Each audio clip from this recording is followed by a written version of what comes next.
ਮਲਕ ਅੱਲਾ ਯਾਰ ਐਡਵੋਕੇਟ ਬੜੇ ਸਿਆਣੇ ਤੇ ਜਹਾਂਦੀਦਾ ਬੰਦੇ ਸਨ। ਉਹਨਾਂ ਦੇ ਭਾਈ ਬਤਰੀਏ ਸਾਰੇ ਕਾਰੋਬਾਰੀ, ਮਿੱਲਾਂ, ਕਾਰਖਾਨਿਆਂ ਤੇ ਟਰਾਂਸਪੋਰਟ ਕੰਪਨੀਆਂ ਦੇ ਮਾਲਕ ਸਨ। ਪਿੱਛੇ ਸੰਗਲੇ ਵੱਲ ਕੁਝ ਜ਼ਮੀਨ ਸੀ, ਪਰ ਰਿਸ਼ਤੇਦਾਰ ਸਾਰੇ ਉਹਨਾਂ ਤੋਂ ਅੱਗੇ ਸਨ। ਤਾਲੀਮ ਨਾਲੋਂ ਬਹੁਤਾ ਜ਼ੋਰ ਵਪਾਰ ਉੱਤੇ। ਇੱਕ ਦੋ ਮੁੰਡੇ ਜਿਹੜੇ ਪੜ੍ਹਾਈ ਵੱਲ ਗਏ, ਉਹ ਅਗਾਂਹ ਇੰਗਲੈਂਡ ਤੇ ਅਮਰੀਕਾ ਪੜ ਗਏ। ਤੇ ਭਾਵੇਂ ਮਲਕ ਅੱਲਾ ਯਾਰ ਕਾਮਯਾਬ ਵਕੀਲ ਤੇ ਚੰਗਾ ਖਾਂਦਾ ਪੀਂਦਾ ਬੰਦਾ ਸੀ, ਪਰ ਆਪਣੀ ਬਰਾਦਰੀ ਵਿੱਚ ਸਭ ਤੋਂ ਮਾੜਾ ਸਮਝਿਆ ਜਾਂਦਾ ਸੀ। ਇੱਕੋ ਇੱਕ ਕੋਠੀ ਜਿਹਦੇ ਵਿੱਚ ਉਹਦੀ ਰਿਹਾਇਸ਼ ਸੀ, ਕੁੜੀਆਂ ਦਾ ਤਰੰਡਾ ਜਿਨ੍ਹਾਂ ਦੇ ਨਾਂ ਉੱਤੇ ਬੰਗਲਾ ਨਾ ਪਲਾਟ, ਉੱਤੋਂ ਰਿਸ਼ਤੇਦਾਰਾਂ ਤੇ ਬਰਾਦਰੀ ਨਾਲੋਂ ਕਟਿਆ ਹੋਇਆ। ਸ਼ਾਦੀਆਂ, ਵਿਆਹਾਂ ਤੇ ਮੰਗਣੀਆਂ ਵਿੱਚ ਉਹਦੇ ਜੀ ਜ਼ਰੂਰ ਸ਼ਾਮਲ ਹੁੰਦੇ, ਪਰ ਉਹਨੂੰ ਆਪ ਨੂੰ ਮੁਕੱਦਮਿਆਂ, ਪੇਸ਼ੀਆਂ ਤੇ ਤਾਰੀਖਾਂ ਭੁਗਤਾਨ ਤੋਂ ਹੀ ਵੇਲ ਨਾ ਲੱਭਦੀ, ਕਦੀ ਵੇਲੇ ਸਿਰ ਨਾ ਪੜਦਾ। ਉਹਦੇ ਭਰਾਵਾਂ ਦੀਆਂ ਸ਼ਾਦੀਆਂ ਕਾਰੋਬਾਰੀ ਲੋਕਾਂ ਵਿੱਚ ਹੋਈਆਂ ਸਨ। ਉਹਨਾਂ ਵੀ ਅੱਗੋਂ ਆਪਣੀ ਔਲਾਦ ਦੇ ਰਿਸ਼ਤੇ ਉਸੇ ਤਬਕੇ ਵਿੱਚ ਕੀਤੇ। ਇਹ ਉਹਨਾਂ ਦੀ ਕਾਰੋਬਾਰੀ ਲੋੜ ਵੀ ਸੀ। ਨੂੰਹਾਂ ਦਾਜ ਵਿੱਚ ਕੋਠੀਆਂ, ਮਾਰਕੀਟਾਂ, ਭੋਏ ਦੇ ਮੁਰੱਬੇ ਤੇ ਚੋਖਾ ਬੈਂਕ ਬੈਲੈਂਸ ਲੈ ਕੇ ਆਉਂਦੀਆਂ। ਹਰ ਸ਼ਾਦੀ ਪਿੱਛੋਂ ਉਹਨਾਂ ਦੀ ਦੌਲਤ ਦੂਣੀ ਤ੍ਰਿਣੀ ਹੋ ਜਾਂਦੀ। ਸਿਰਫ ਇੱਕ ਭੈਣ ਜਿਹੜੀ ਫੈਸਲਾਬਾਦ ਵਿਆਹੀ ਹੋਈ ਸੀ, ਉਹਦਾ ਮੀਆਂ ਹੋਜ਼ਰੀ ਦੇ ਕਾਰਖਾਨੇ ਦਾ ਮਾਲਕ ਸੀ। ਐਫਏ ਵਿੱਚ ਪੜ੍ਹਦੇ ਨਿੱਕੇ ਮੁੰਡੇ ਲਈ ਫਰਜ਼ਾਨਾ ਦਾ ਰਿਸ਼ਤਾ ਪੁੱਛਿਆ ਸੀ, ਜਿਹਨੂੰ ਉਹਨਾਂ ਜਵਾਬ ਦਿੱਤਾ ਸੀ। ਪਹਿਲੋਂ ਵੱਡੀਆਂ ਫਰਾਨਾ ਤੇ ਰਜ਼ਵਾਨਾ ਦੇ ਕਿਧਰੇ ਹੋ ਜਾਣ, ਫੇਰ ਵੇਖੀ ਜਾਏਗੀ, ਨਾਲੇ ਮੁੰਡਾ BA ਕਰ ਲਵੇ। ਪਰ ਮੁੰਡੇ ਨੇ ਸੈਕੰਡ ਈਅਰ ਵਿੱਚ ਕਾਲਜ ਛੱਡ ਦਿੱਤਾ ਤੇ ਅਵਾਰਾਗਰਦੀ ਸ਼ੁਰੂ ਕਰ ਦਿੱਤੀ। ਸਾਰਾ ਦਿਨ ਆਪਣੇ ਵਰਗਿਆਂ ਨੂੰ ਕਾਰ ਵਿੱਚ ਬਿਠਾ ਕੇ ਵਜਾਉਂਦਾ ਫਿਰਦਾ, ਬੱਸ ਸਟਾਪਾਂ ਤੇ ਕੁੜੀਆਂ ਦੇ ਕਾਲਜਾਂ ਦੇ ਚੱਕਰ ਲਾਉਂਦਾ। ਫਿਰ ਉਹਨੇ ਨਿੱਕੀ ਜਿਹੀ ਕਿਸੇ ਗੱਲ ਤੋਂ ਇੱਕ ਮੁੰਡੇ ਨੂੰ ਗੋਲੀ ਮਾਰ ਦਿੱਤੀ। ਮੁੰਡਾ ਜਾਨੋਂ ਬਚ ਗਿਆ ਤੇ ਭਾਵੇਂ ਪੁਲਿਸ ਤੇ ਮੁੰਡੇ ਦੇ ਮਾਪਿਆਂ ਨਾਲ ਰਾਜ਼ੀਨਾਮੇ ਲਈ ਚੰਗੀ ਰਕਮ ਖਰਚ ਹੋ ਗਈ, ਪਰ ਉਹ ਅੰਦਰ ਹੋਣ ਤੋਂ ਬਚ ਗਿਆ। ਮਲਕ ਸਾਹਿਬ ਨੂੰ ਉਹਦੇ ਸੁਧਰਨ ਦੀ ਕੋਈ ਉਮੀਦ ਨਹੀਂ ਸੀ। ਉਹਨਾਂ ਭੈਣ ਨੂੰ ਜਵਾਬ ਦੇ ਛੱਡਿਆ, ਜਿਹਦਾ ਬਹਾਨਾ ਪਾ ਕੇ ਦੂਜੇ ਭੈਣ ਭਰਾ ਵੀ ਨਾਰਾਜ਼ ਹੋ ਗਏ ਤੇ ਆਉਣ ਜਾਣ ਛੱਡ ਦਿੱਤਾ।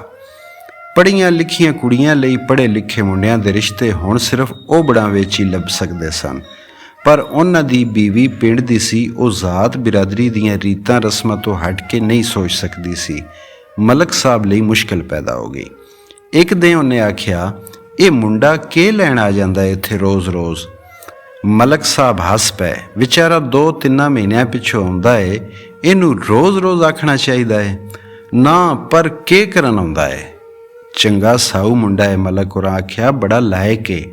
ਹੋਵੇਗਾ, ਮਲਕਾਣੀ ਆਖਿਆ, ਪਰ ਮੈਂ ਪੁੱਛਣੀ ਆ ਕਿਉਂ ਆ ਜਾਂਦਾ ਏ? ਲਾ ਕਾਲਜ ਵਿੱਚ ਪੜ੍ਹਦਾ ਏ ਕਿ ਕੋਈ ਲਾਰਾ ਲਾਇਆ ਜੇ? ਲਾਰਾ ਲਾਇਆ ਤੇ ਨਹੀਂ, ਮਲਕ ਸਾਹਿਬ ਆਖਿਆ, ਪਰ ਹਰਜ ਵੀ ਕੀ ਏ? ਜ਼ਾਤ ਕੇਸੂ ਤੈਨੂੰ ਆਖਿਆ ਹੈ ਨਾ। ਮਲਕ ਹੋਰਾਂ ਆਖਿਆ, ਸ਼ਹਿਰਾਂ ਵਿੱਚ ਹੁਣ ਜ਼ਾਤ ਬਿਰਾਦਰੀ ਨਾਲੋਂ ਜ਼ਿਆਦਾ ਮੁੰਡੇ ਦੀ ਤਾਲੀਮ ਤੇ ਰੋਜ਼ਗਾਰ ਵੇਖਿਆ ਜਾਂਦਾ ਹੈ। ਭਾਵੇਂ ਕੋਈ ਚੂੜਾ ਮੁਸੱਲੀ ਹੋਵੇ, ਚੂੜੇ ਤੇ ਮੁਸੱਲੀ ਵਿੱਚ ਵੀ ਫਰਕ ਹੁੰਦਾ ਹੈ, ਪਰ ਉਹਨਾਂ ਵਿਚਾਰਿਆਂ ਨੂੰ ਕੌਣ ਪੜ੍ਹਨ ਲਿਖਣ ਤੇ ਤਰੱਕੀ ਕਰਨ ਦਿੰਦਾ ਹੈ? ਉਹਨਾਂ ਦੇ ਰਾਹ ਡੱਕੇ ਹੋਏ ਹੁੰਦੇ ਨੇ। ਪਰ ਜੇ ਕੋਈ ਕਿਸੇ ਤਰ੍ਹਾਂ ਅੱਗੇ ਨਿਕਲ ਜਾਏ ਤੇ ਕੀ ਹਰਜ ਹੈ? ਬੰਦਾ ਠੀਕ ਹੋਣਾ ਚਾਹੀਦਾ ਹੈ, ਚੰਗੇ ਕਰੈਕਟਰ ਦਾ। ਮੇਰੇ ਪੇਕੇ ਕੀ ਆਖਣਗੇ? ਪੇਕਿਆਂ ਵਿੱਚੋਂ ਕੋਈ ਲੱਭ ਲਿਆ, ਕੋਈ ਹੁੰਦਾ ਤੇ ਜ਼ਰੂਰ ਕਰਦੀ, ਫਿਰ ਮੇਰੇ ਤੇ ਛੱਡ ਦੇ। ਤੁਹਾਡੀ ਬਰਾਦਰੀ ਕੀ ਆਖੇਗੀ? ਜੋ ਮਰਜ਼ੀ ਨੇ ਆਖਣ, ਔਲਾਦ ਸਾਡੀ ਏ, ਉਹਦਾ ਭਲਾ ਬੁਰਾ ਅਸਾਂ ਸੋਚਣਾ ਏ। ਨਾਲੇ ਮੁੰਡਾ ਕਿਸੇ ਅਜਿਹੀ ਜ਼ਾਤ ਬਰਾਦਰੀ ਦਾ ਨਹੀਂ ਪਈ ਕੋਈ ਵਿਚਾਰ ਕਰੇ, ਮੂੰਹ ਚਿੱਤ ਲੱਗਦਾ ਤੇ ਲਾਇ ਕੇ ਤਰੱਕੀ ਕਰੇਗਾ, ਕੁੜੀ ਖੁਸ਼ ਰਹੇਗੀ। ਕਿਹੜੀ ਕੁੜੀ? ਵੱਡੀ, ਹੋਰ ਕਿਹੜੀ? ਜੇ ਉਹ ਨਾ ਮੰਨੀ ਤੇ ਫਿਰ ਰਜ਼ਵਾਨਾ ਦਾ ਕਰ ਦਿਆਂਗੇ। ਮਲਕ ਹੋਰਾਂ ਆਖਿਆ, ਇਹੋ ਜਿਹਾ ਮੁੰਡਾ ਹੱਥੋਂ ਨਿਕਲਣਾ ਨਹੀਂ ਚਾਹੀਦਾ। ਪਰ ਫਰਹਾਨਾ ਕਿਉਂ ਨਹੀਂ ਮੰਨੇਗੀ? ਉਹਦਾ ਖਿਆਲ ਕਿਸੇ ਹੋਰ ਪਾਸੇ। ਕਿੱਥੇ? ਉਹ ਮਜ਼ੰਗ ਵਾਲੀ ਸਹੇਲੀ ਹੈ ਨਾ ਉਹਦੀ, ਪਰਵੀਨ, ਉਹਦਾ ਭਰਾ ਹੈ। ਕੀ ਕਰਦਾ ਹੈ? ਪਤਾ ਨਹੀਂ, ਫਾਤਮਾ ਆਖਿਆ। ਮੁੰਡਾ ਤੇ ਚਾਹੇ ਗੋਰਾ ਚਿੱਟਾ, ਉੱਚਾ ਲੰਮਾ ਕੱਦ। ਪਰਵੀਨ ਨਾਲ 1-2 ਵਾਰੀ ਆਇਆ ਸੀ। ਪਿਓ ਦੁਬਈ ਹੁੰਦਾ ਨੇ, ਘਰ ਵਿੱਚ ਉਹਦੀਆਂ 2 ਭੈਣਾਂ ਤੇ ਮਾਂ ਸੂ, ਵਡੇਰੀ ਉਮਰ ਦੀ। ਠੀਕ ਹੈ, ਮਲਕ ਹੋਰਾਂ ਆਖਿਆ, ਜੇ ਮੁੰਡਾ ਪੜ੍ਹਿਆ ਲਿਖਿਆ ਤੇ ਬਾਹਰ ਰੁਜ਼ਗਾਰ ਹੈ ਤੇ ਠੀਕ ਹੈ, ਤੁਸੀਂ ਪਤਾ ਕਰਾ ਲਓ। ਫਾਤਮਾ ਆਖਿਆ, ਮੈਨੂੰ ਤੇ ਚੰਗੇ ਬੰਦੇ ਮਾਲੂਮ ਹੁੰਦੇ ਨੇ, ਤੂੰ ਪਤਾ ਲੈ ਦੇਵੀਂ ਫਰਾਨਾ ਕੋਲੋਂ। ਮਲਕ ਹੋਰਾਂ ਆਖਿਆ, ਮੈਂ ਮੁਨਸ਼ੀ ਫਕੀਰ ਮੁਹੰਮਦ ਦੀ ਡਿਊਟੀ ਲਾਵਾਂਗਾ। ਕਿਵੇਂ ਦੇ ਬੰਦੇ ਨੇ? ਪਰ ਉਹ ਮੁੰਡਾ ਖਾਲਦ ਆਇਆ ਤੇ ਉਹਨਾਂ ਚੇਤਾ ਕਰਾਇਆ ਉਹਦੇ ਨਾਲ ਠੀਕ ਤਰ੍ਹਾਂ ਪੇਸ਼ ਆਉਣਾ।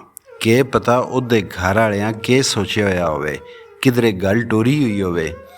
ਅੱਜ ਕੱਲ੍ਹ ਦੇ ਮੁੰਡੇ ਕੁੜੀਆਂ ਆਪ ਬਦਰੇ ਨੇ। ਮਲਕ ਹੋਰਾਂ ਫਰਹਾਨਾ ਵਾਲੀ ਕੌੜ ਵੀ ਕੱਢੀ, ਮਾਪਿਆਂ ਨੂੰ ਤੇ ਪਿੱਛੋਂ ਪਤਾ ਲੱਗਦਾ ਏ। ਆਹੋ ਇਹ ਤੇ ਸੱਚੀ ਗੱਲ ਏ। ਪੜ੍ਹ ਲਿਖ ਕੇ ਕੋਈ ਮੁੰਡਾ ਪਿੰਡ ਵਿੱਚ ਟਿਕਣਾ ਏ, ਪਰ ਵਿਆਹ ਤੇ ਪਿੰਡ ਵਿੱਚ ਕਰਦੇ ਰਹਿੰਦੇ ਨੇ। ਸਿਰਫ ਉਹ, ਮਲਕ ਆਖਿਆ, ਜਿਨ੍ਹਾਂ ਨੂੰ ਰਿਸ਼ਤਾਦਾਰੀਆਂ ਦੀ ਕੋਈ ਮਜਬੂਰੀ ਹੋਵੇ ਜਾਂ ਸ਼ਹਿਰ ਵਿੱਚ ਚੱਜ ਦਾ ਰਿਸ਼ਤਾ ਨਾ ਲੱਭਦਾ ਹੋਵੇ। ਤੁਹਾਨੂੰ ਕੋਈ ਨਹੀਂ ਸੀ ਲੱਭੀ ਏਡੇ ਵੱਡੇ ਸ਼ਹਿਰ ਵਿੱਚ? ਬੜੀਆਂ ਲੱਭਦੀਆਂ ਸਨ, ਮਲਕ ਹੋਰਾਂ ਆਖਿਆ, ਪਰ ਤੂੰ ਉਸ ਗੱਲ ਨੂੰ ਹੁਣ ਰਹਿਣ ਦੇ। ਤੇਰੀ ਸਾਦਗੀ ਤੇ ਭੋਲਪਣੇ ਉੱਤੇ ਡੁੱਲ ਗਿਆ ਸਾਂ, ਜਿਹੜੀ ਹੁਣ ਤੁਹਾਨੂੰ ਬੇਵਕੂਫੀ ਲੱਗਦੀ ਏ। ਬਸ ਤੂੰ ਸਵਾਲ ਜ਼ਰਾ ਘੱਟ ਕਰਿਆ ਕਰ, ਆਪੂ ਵੀ ਕੁਝ ਗੱਲਾਂ ਸੋਚ ਲਿਆ ਕਰ, ਬਾਕੀ ਠੀਕ ਏ। ਜੇ ਰੱਬ ਸਾਨੂੰ ਇੱਕ ਪੁੱਤਰ ਵੀ ਦੇ ਦਿੰਦਾ, ਫਾਤਮਾ ਦੁਖੀ ਲਹਿਜੇ ਵਿੱਚ ਆਖਿਆ, ਤੇ ਮੇਰਾ ਮਾਣ ਤਰਾਣ ਘਰ ਵਿੱਚ ਵੱਧ ਜਾਂਦਾ। ਹੁਣ ਵੀ ਬੜਾ ਮਾਣ ਏ, ਮਲਕ ਹੋਰਾਂ ਹੌਸਲਾ ਦਿੱਤਾ। ਦੁਆ ਕਰ ਰੱਬ ਜਵਾਈ ਚੰਗੇ ਦੇਵੇ, ਉਹ ਵੀ ਪੁੱਤਰਾਂ ਵਾਂਗ ਹੁੰਦੇ ਨੇ।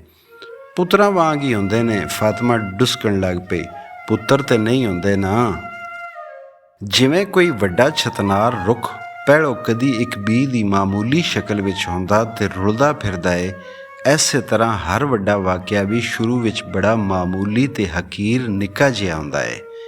ਖਾਲਦ ਨੇ ਸਕੀਨਾ ਦੀ ਹਮਦਰਦੀ ਵਿੱਚ ਪਈ ਵਿਚਾਰੀ ਕਿੱਥੋਂ ਭਰਤ ਭਰੇਗੀ, ਸੁਨਿਆਰੀ ਕੁੜੀ ਦਾ ਟੁੱਟ ਜਾਣ ਵਾਲਾ ਫਿਲਮ ਦਾ ਨਵਾਂ ਰਿਕਾਰਡ ਲਿਆ ਦਿੱਤਾ ਤੇ ਜੀਰੂ ਪੌੜੀ ਨੂੰ ਆਖਿਆ ਕਿਸੇ ਵੇਲੇ ਬਾਗਾਂ ਵਾਲੀ ਸਕੀਨਾ ਨੂੰ ਅਪੜਾ ਦੇਵੇ।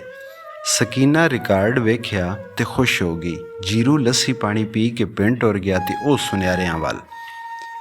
ਲਓ ਨਜੀ ਬੀਬੀ, ਆਪਣੀ ਜੁਦਾਈਆਂ ਵਾਲੀ ਰਾਤ, ਉਹਨੇ ਕਾਗਜ਼ ਵਿੱਚ ਵਲੇਟਿਆ ਹੋਇਆ ਰਿਕਾਰਡ ਵਿਖਾਉਂਦਿਆਂ ਆਖਿਆ, ਕਿੱਥੋਂ ਲਿਆਈਏ? ਨਜੀ ਦੇ ਮੱਥੇ ਉੱਤੇ ਵੱਟ ਪੈ ਗਏ। ਕਿਉਂ ਲਿਆਈਏ? ਉਹ ਮੇਰੇ ਪਿੰਡੋਂ ਮੁੰਡੇ ਆਏ ਸਨ ਨਾ, ਸਕੀਨਾ ਖੁਸ਼ੀ ਤੇ ਫਖਰ ਨਾਲ ਦੱਸਿਆ। ਉਹਨਾਂ ਵਿੱਚ ਇੱਕ ਦਾ ਨਾਂ ਖਾਲਦ ਸੀ, ਲਾਹੌਰ ਕਾਲਜ ਵਿੱਚ ਪੜ੍ਹਦਾ ਏ, ਉਹਨੇ ਘੱਲਿਆ ਏ। ਕਿਉਂ? ਉਹਦੇ ਮੱਥੇ ਦੇ ਵੱਟ ਬਰੋਟਿਆਂ ਤੱਕ ਆ ਗਏ। ਤੂੰ ਉਹਨੂੰ ਆਖਿਆ ਸੀ? ਆਹੋ, ਪਰ ਮੈਂ ਤੇ ਐਵੇਂ ਗੱਲ ਕੀਤੀ ਸੀ, ਉਹਨੇ ਸੱਚੀ ਮੁੱਚੀ ਗੱਲ ਦਿੱਤਾ। ਕਿਉਂ? ਮੈਂ ਤੈਨੂੰ ਭਰਤ ਭਰਨ ਲਈ ਆਖਿਆ ਸੀ। ਉਹਨੇ ਖਫਗੀ ਨਾਲ ਆਖਿਆ, ਮੈਂ ਆਪੂ ਨਵਾਂ ਨਹੀਂ ਮੰਗਾ ਸਕਦੀ ਸਾਂ। ਤੁਸੀਂ ਨਾਰਾਜ਼ ਨਾ ਹੋ, ਸਕੀਨਾ ਆਖਿਆ, ਉਹਨੇ ਤੁਹਾਨੂੰ ਨਹੀਂ ਮੈਨੂੰ ਘੱਲਿਆ ਹੈ, ਭੈਣ ਸਮਝ ਕੇ, ਆਪਣੀ ਖੁਸ਼ੀ ਨਾਲ। ਤੂੰ ਹੀ ਰੱਖ, ਮੈਨੂੰ ਨਹੀਂ ਚਾਹੀਦਾ। ਮੈਂ ਕੀ ਕਰਨਾ ਹੈ? ਮੇਰੇ ਕੋਲ ਕਿਹੜਾ ਵਜਾਉਣ ਲਈ ਵਾਜਾ ਹੈ? ਲੈ ਜਾ, ਨਜੀ ਆਖਿਆ, ਜਦੋਂ ਆਪਣੇ ਪਿੰਡ ਗਈ ਹੋ ਪਰਤਾ ਆਵੀਂ। ਤੁਸੀਂ ਬੜੇ ਡਾਢੇ ਹੋ ਨਜੀ। ਸਕੀਨਾ ਉਦਾਸ ਹੋ ਗਈ। ਮੁੰਡੇ ਕੀ ਸੋਚਦੇ ਹੋਣਗੇ, ਅਸੀਂ ਕਿੰਨੇ ਕਮੀਨੇ ਆ। ਉਹ ਇਸ ਤਰ੍ਹਾਂ ਦਾ ਮੁੰਡਾ ਨਹੀਂ, ਸਕੀਨਾ ਆਖਿਆ, ਚੰਗੇ ਘਰ ਦਾ ਤੇ ਬੜਾ ਸਾਊ ਏ, ਬੜਾ ਲਾਇਕ, ਤੇ ਰੱਬ ਤੁਹਾਡੇ ਵਾਂਗ ਰੂਪ ਵੀ ਦਿੱਤਾ ਹੋਇਆ ਹੈ। ਕਿੱਦਾਂ ਪੁੱਤਰ ਹੈ? ਸਕੀਨਾ ਪੂਰਾ ਤਾਰਫ ਕਰਾਇਆ, ਸਭ ਕੁਛ ਪੁੱਛ ਦੱਸ ਕੇ ਨਜੀ ਆਖਿਆ, ਮੈਂ ਰਿਕਾਰਡ ਨਹੀਂ ਰੱਖਣਾ, ਵਾਪਸ ਲੈ ਜਾ। ਮੈਂ ਕਿੱਥੇ ਚੁੱਕੀ ਫਿਰਾਂਗੀ? ਸਕੀਨਾ ਆਖਿਆ, ਇਹ ਰੱਖ ਦਿੱਤਾ ਹੈ, ਜਦੋਂ ਜਾਵਾਂਗੀ ਲੈ ਜਾਵਾਂਗੀ। ਇਹ ਆਖ ਕੇ ਉਹ ਰੁੱਸੀ ਹੋਈ ਪਰਤ ਆਈ। ਪਰ ਅਗਲੇ ਦਿਨ ਉਹ ਕਮਰੇ ਦੀ ਸਫਾਈ ਕਰਨ ਉੱਪਰਲੇ ਨਜੀ ਦੇ ਕਮਰੇ ਵਿੱਚ ਗਈ ਤੇ ਉਹ ਰਿਕਾਰਡ ਲੱਗਾ ਹੋਇਆ ਸੀ, ਨਾਲੇ ਲੰਮੀ ਤੇ ਨਾਲੇ ਕਾਲੀ। ਹਾਏ ਵੇ ਚੰਨਾ ਰਾਤ ਜੁਦਾਈਆਂ ਵਾਲੀ। ਉਹ ਖੁਸ਼ ਹੋਈ। ਹੁਣ ਉਹ ਖੋਰੇ ਵਾਪਸ ਕਰਨ ਉੱਤੇ ਬਹੁਤਾ ਜ਼ੋਰ ਨਾ ਪਾਏ। ਪਰ ਕੁਝ ਦਿਨ ਲੰਘੇ ਤੇ ਮੀਆਂ ਅਬਦਲ ਆ ਗਿਆ। ਆਖਿਆ, ਉਸ ਚਾਂਦੀ ਦੀ ਮੁੰਦਰੀ ਬਣਵਾਉਣ ਆਇਆ। ਸਕੀਨਾ ਨੂੰ ਅੱਗੇ ਹੀ ਸ਼ੱਕ ਸੀ ਪਈ ਉਹਦੇ ਪਿੰਡ ਦੇ ਮੁੰਡੇ ਕਿਉਂ ਫੇਰੇ ਮਾਰਦੇ ਰਹਿੰਦੇ ਨੇ, ਨੇੜੇ ਨੇੜੇ ਉਹਨਾਂ ਨੂੰ ਕੋਈ ਸੁਨਿਆਰਾ ਹੀ ਨਹੀਂ ਲੱਭਦਾ। ਉਹਨੇ ਆਖਿਆ, ਇੱਕ ਗੱਲ ਤੇ ਦੱਸ ਭਰਾਵਾ, ਕਿ ਇਹ ਜੂਰੇ ਹੋਰੀ ਟੂੰਬਾਂ ਦੁਆਣ ਹੀ ਆਏ ਸਨ ਜਾਂ ਕੋਈ ਹੋਰ ਗੱਲ ਸੀ? ਪਤਾ ਨਹੀਂ, ਮੈਂ ਤੇ ਨਾਲ ਨਹੀਂ ਸਾਂ। ਮੈਨੂੰ ਪਤਾ ਹੈ ਕਿਉਂ ਆਏ ਸਨ। ਪਤਾ ਹੈ ਤੇ ਫੇਰ ਪੁੱਛਣੀ ਕਿਉਂ ਹੈ? ਤੇਰੇ ਬਾਰੇ ਤੇ ਮੈਂ ਜਾਣਨੀ ਹਾਂ, ਤੂੰ ਜ਼ਰੂਰ ਮੁੰਦਰੀ ਬਣਵਾਉਣ ਹੀ ਆਇਆ ਹੋਏਗਾ। ਤੂੰ ਨੇਕ ਮਾਂ ਪਿਓ ਦੀ ਔਲਾਦ ਹੈ। ਪਰ ਜੂਰਾ ਤੇ ਮੂਦਾ ਚੰਗੀ ਨੀਅਤ ਨਾਲ ਨਹੀਂ ਆਏ ਸਨ। ਉਹਨਾਂ ਇਹ ਵੀ ਨਹੀਂ ਸੋਚਿਆ ਮੈਂ ਉਹਨਾਂ ਦੇ ਪਿੰਡ ਦੀ ਧੀ ਹਾਂ। ਕਿਉਂ ਮੈਨੂੰ ਗਰੀਬਣੀ ਨੂੰ ਸੁਨਿਆਰਿਆਂ ਦੇ ਘਰੋਂ ਨੌਕਰੀ ਤੋਂ ਕਢਾਊ ਨੇ? ਮੇਰੇ ਘਰ ਵਾਲੇ ਨੂੰ ਸ਼ੱਕ ਪੈ ਗਿਆ ਤੇ ਘਰੋਂ ਕੱਢ ਦੇਗਾ। ਮੈਂ ਨਿੱਕੇ ਨਿੱਕੇ ਬਾਲ ਲੈ ਕੇ ਕਿੱਥੇ ਜਾਵਾਂਗੀ? ਤੂੰ ਠੀਕ ਆਖਣੀ ਹੈ। ਮੀਆਂ ਅਬਦਲ ਦਾ ਦਿਲ ਬੜਾ ਨਰਮ ਸੀ। ਆਖਣ ਲੱਗਾ, ਤੂੰ ਸਾਡੀ ਭੈਣ ਹੈ, ਅੱਗੋਂ ਤੋਂ ਕੋਈ ਨਹੀਂ ਆਉਣ ਲੱਗਾ। ਬਿਰਾਵਾਂ ਵਾਂਗੂ ਜਮ ਆਓ, ਸਕੀਨਾ ਆਖਿਆ, ਪਰ ਮੇਰੇ ਵੱਲ। ਅੱਛਾ, ਮੈਂ ਚੱਲਣਾ। ਮੀਆਂ ਅਬਦਲ ਆਖਿਆ, ਮੈਂ ਮੁੰਦਰੀ ਵੱਡੇ ਪਿੰਡੋਂ ਬਣਵਾ ਲਵਾਂਗਾ। ਉਹ ਟੁੱਕਰ ਪਾਣੀ ਦਾ ਪੁੱਛਦੀ ਰਹੀ, ਪਰ ਮੀਆਂ ਅਬਦਲ ਸਾਈਕਲ ਫੜਿਆ ਤੇ ਨਿਕਲ ਗਿਆ।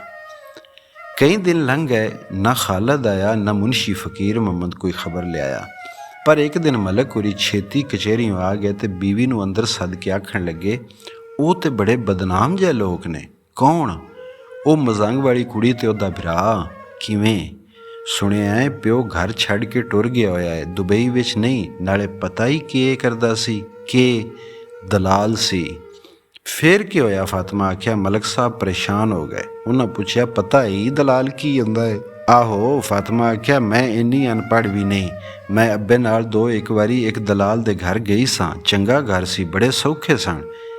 कित्थे गई सैं? मलक होरां होर परेशान हो के पूछया। गल्ला मंडी। फातिमा आख्या, बड़ी कमाई करदे ने। ओ तेरा बेड़ा तर जाए। मलक होरी हसन लग पे। दलाल गल्ला मंडी दे भी हुंदे ने ते हीरा मंडी दे भी। हुण किधरे ये ना समझ लई बहु हीरियां दा कारोबार करदे ने।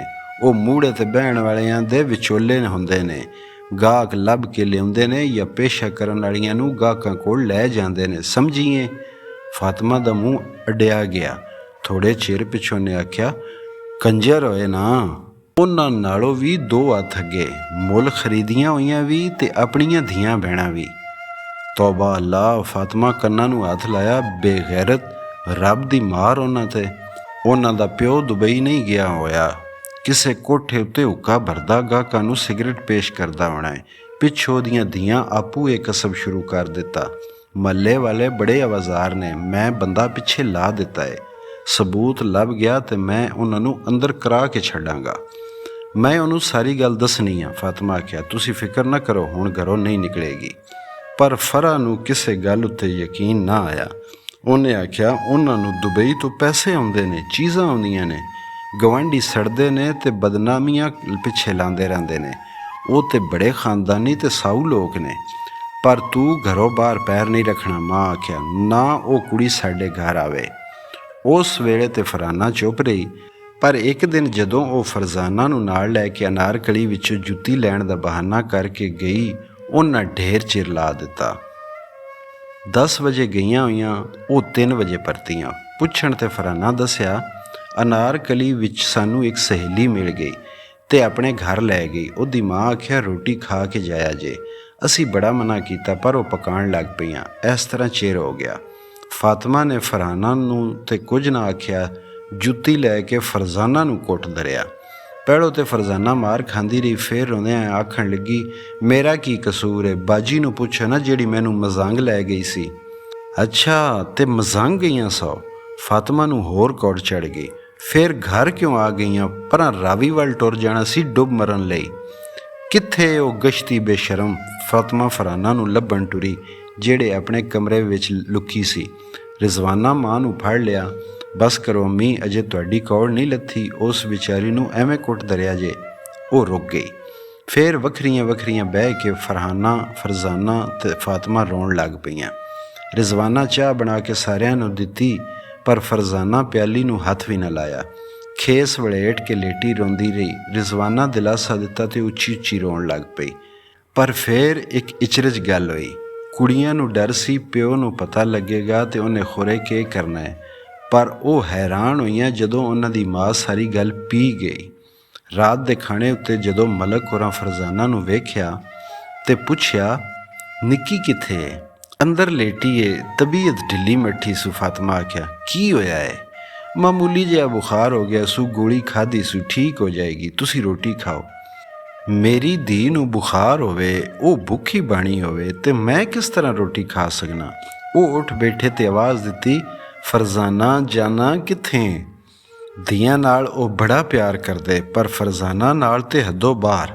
जाके वेख्या ने ते ओदा बुखार ते लै गया होया सी, पर ओदा मूँह सुजा होया सी। के हो गया मेरी राणी? उन्हां ओदा मत्था चुम के पुछया। फरजाना दियां चीकां निकल गईयां। प्यो नूं चंबड़ के वो उच्ची उच्ची रोन लग पई। वो हैरान होए, के गल है मेरी जान? उन्हें आख्या, किसे मारिया है तैनूं? डिग पई सी पौड़ी उत्तों। फातिमा अंदर आके आख्या। फरजाना गुस्से नाल मां वल वेख्या, पर अगों जवाब ना दिता। बहुती सट ते नहीं लगी? मलक साहब फरजाना दा हाथ मलण लग पे। नहीं अबू, मैं ठीक हाँ। चल फिर रोटी खा ले। मैनू भुख नहीं अबू, पर मैनू तो डाढी लगी हुई है, तुसी खा लो। ਚੱਲ ਨੀ ਉੱਠ ਖਾ ਲੈ 2 ਬੁਰਕੀਆਂ, ਬਹੁਤੇ ਨਖਰੇ ਨਾ ਕਰ, ਉਹਨਾਂ ਵੱਡੇ ਵੇਲੇ ਦੀ ਖਾਧੀ ਹੁੰਦੀ ਏ। ਫਾਤਮਾ ਫਰਜ਼ਾਨਾ ਨੂੰ ਬਾਹੋਂ ਪੜ ਕੇ ਉਠਾਇਆ। ਉਹ ਉੱਠ ਬੈਠੀ ਤੇ ਆਖਣ ਲੱਗੀ, ਅੱਬੂ ਤੁਸੀਂ ਚੱਲੋ, ਮੈਂ ਹੱਥ ਮੂੰਹ ਧੋ ਕੇ ਆਉਂਦੀ ਹਾਂ।